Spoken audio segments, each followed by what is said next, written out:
Le deuxième sommet Russie-Afrique qui s'est ouvert ce 27 juillet 2023 à Saint-Pétersbourg accueille une vingtaine de chefs d'État, dont le président Paul Biya du Cameroun qui a quitté son pays dans la soirée du 26 juillet pour Saint-Pétersbourg. La Fédération de la Russie a été reconnue en juillet 1992 par le Cameroun, alors que le pays d'Afrique centrale et l'ex-URSS entretenaient des relations diplomatiques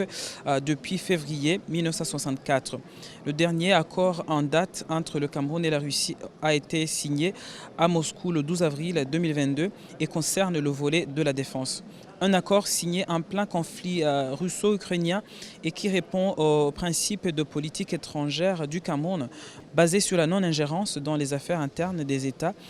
et le non-alignement. Selon les autorités camerounaises, la coopération entre le Cameroun et la Russie relève essentiellement des domaines militaires, de l'assistance humanitaire,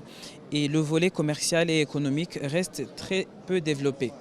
Ainsi, la participation d'une délégation camerounaise avec la présence de 8 ministres dans des domaines stratégiques comme le commerce, l'économie, la défense ou encore les travaux publics au deuxième sommet Russie-Afrique de Saint-Pétersbourg constitue une opportunité pour finaliser les démarches entreprises afin d'attirer des investissements russes dans ce pays d'Afrique centrale et accroître le volume des échanges avec le partenaire russe.